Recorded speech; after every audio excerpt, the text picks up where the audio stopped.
Hey, what's going on YouTube? Alabama Reloader here. So in this video, I want to focus in a little bit on some 270 work that I'm trying to burn through, right? Trying to get through these test rounds.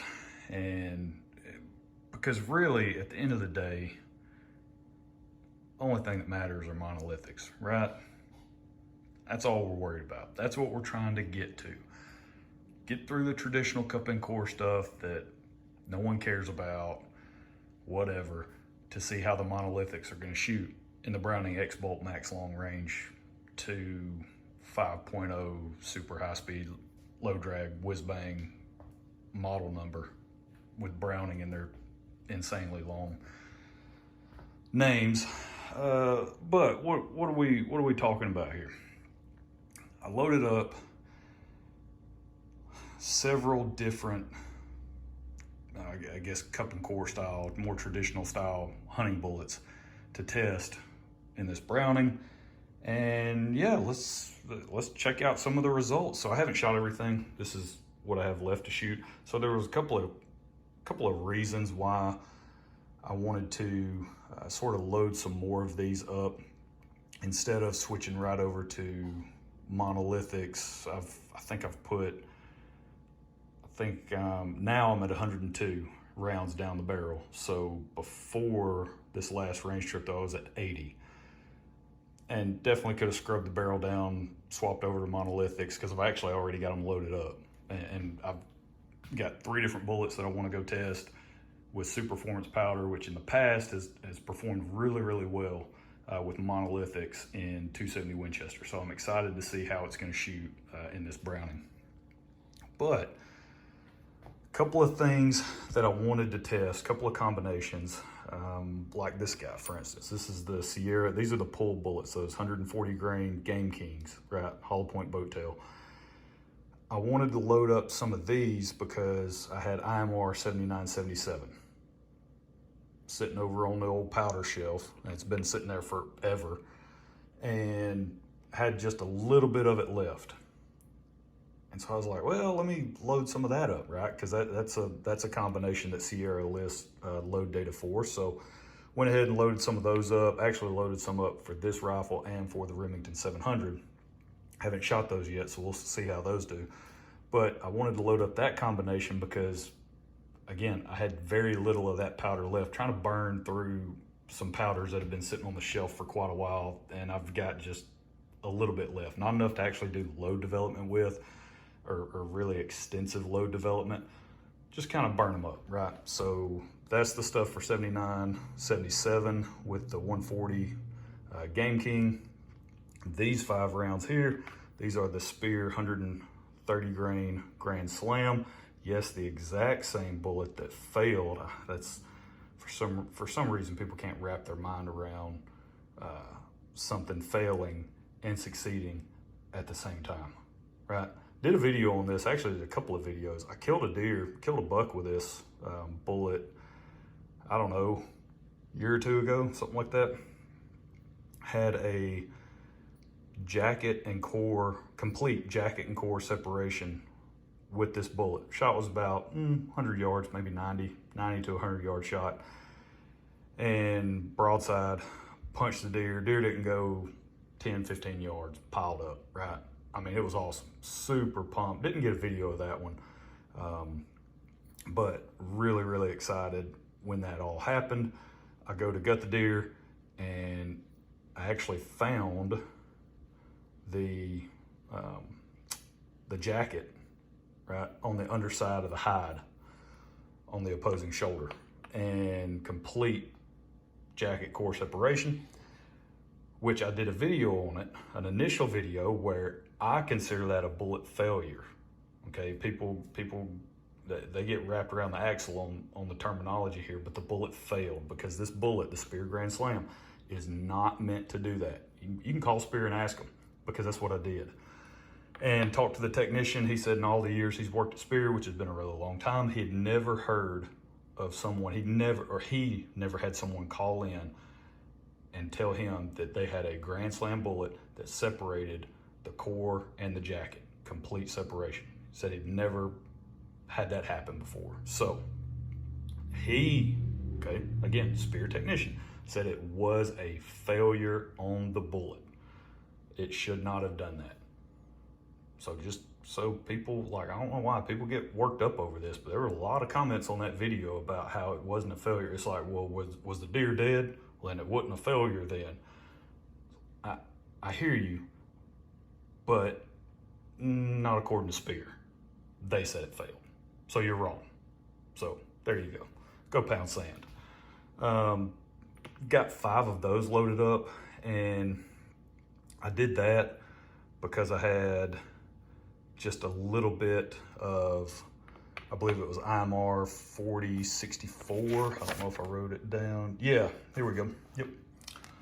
So I wrote it down. So that's with IMR 4064, same thing. I had just a little bit of that powder left, not a lot. And I only had 5 of these bullets sitting around, which is kind of weird, but I had 5 sitting in a box, so loaded up those 5.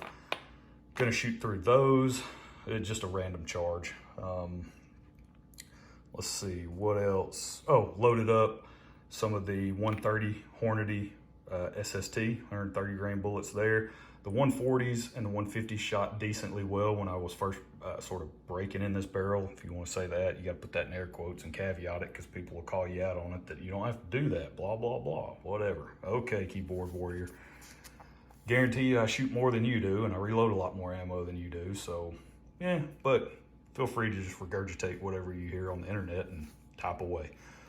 Then over here, this is the 130 grain Hornady boat tail.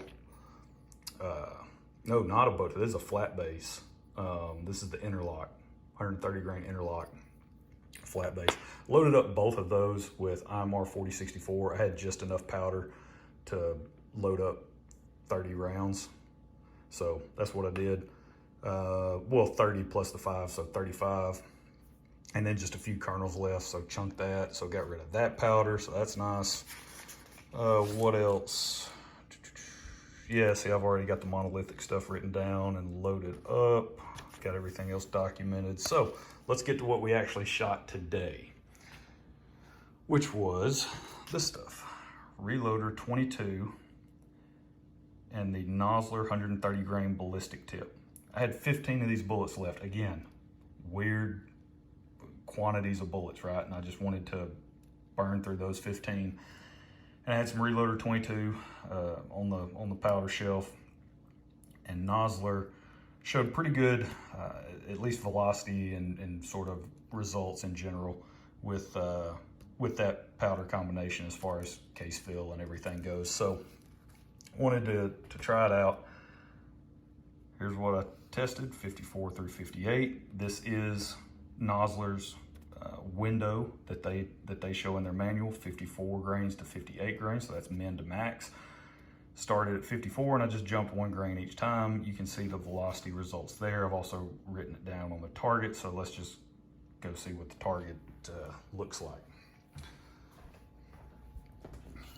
This is another one of those where I kind of had to jump back and forth. And the reason for that is I didn't necessarily know exactly where the point of impact was going to be, jumping from bullet to bullet and different powders and all of that. And these targets, I do like these targets.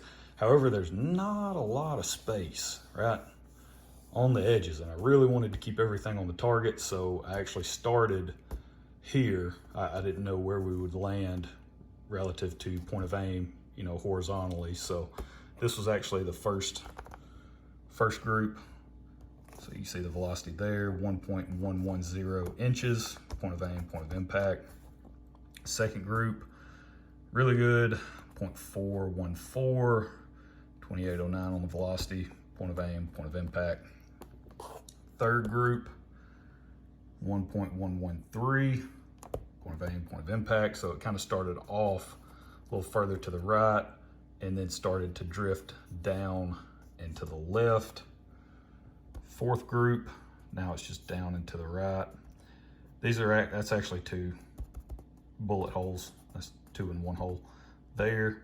And then the third shot, 0.603. We were at 2968. And then the last group opened up 1.5 inches. So velocity 3024. Not bad overall. So take a look at that. And then, so that was the Nosler ballistic tip that I tested. And again, don't have any more of these, so just burned through those 15, got rid of those. And then over here, this is a 7-shot group with the best combination from when I tested the 140 grain Sierra Game King, that hollow point bullet, and IMR 4955. I had just enough powder left to load up 7 of these at 53.5 grains. So again, just trying to get rid of some powder that it's not really good for anything. I had enough to load 7, right? So loaded those 7 and I shot those as one group. This is actually the second shot out of the 7. So this came in at 1.235 inches, but these 6 were in like it was just under 0.7 inches were those 6, and then that 7th one, obviously, was actually the second shot, but opened it up quite a bit. Not bad at all. So that was just sort of, you know, taking the best result from our initial round of testing with that powder and bullet combination. Whichever 3-shot group shot the best, loaded up. Again, I only had 7. If I'd had a little bit more powder, I'd have loaded 10, or however many more rounds I had, or however much powder I had. That was my plan, was just to load up, pick 53.5 grains, load up as many as I could with that bullet and powder combination, and then just go out and shoot a group and see what happens. And it was only 7, but there you go. Not bad though. And that's in the Browning. So overall, really good results. Couldn't be happier with how this thing is shooting. It's got the Athlon Optics Midas TAC. This is the Gen 2, 34 millimeter, 5-25 by 56, I believe, scope on there. Huge fan of that optic in particular. So that's kind of where we stand with this whole setup. Again, I've got 102 rounds down the barrel at this point in time. I've still got, you know, whatever, 30, 45, 47. Got 47 to go. Once I get these shot, then I will come back in, scrub the barrel back down to bare metal, and then we'll start the process of shooting these monolithics. You'll see, I'll show you what all I got kind of in future videos. This is what we'll be focusing on. I've got 10 fouling shots using some pulled Barnes 130 grain tip TSX and 56 grains of Superformance. So I'll load those somewhere in that range, like 56 to 58 has worked very well for me in the past in other 270 Winchester rifles, using kind of like the 129 LRX and 130 TSX or tip TSX. Sort of all 3 of those bullets within that range of powder with Superformance, I've had really good luck with it. So Barnes 130 grain TSX. These are pulled bullets as well, but just want to try them out. They've shot well for me in the past, even though they're pulled bullets. So there's the charge weight range. And then, of course, the Meguiar Ballistics 128 grain Copper Rose hollow point bullet. Testing the same charge weight range, right? Same charge weights for all 3 of these bullets. So 128 Meguiar Ballistic Copper Rose hollow point, and then the Barnes 129 grain LRX, testing that as well. So really looking forward to burning through the rest of these, doing a video on that, and then getting to the fun stuff. So that's it. That's where we're gonna leave it. Hope you guys enjoyed it. Don't forget, go get you a sweet hat over at alabamareloader.com. We'll catch you next time. Y'all have a good one.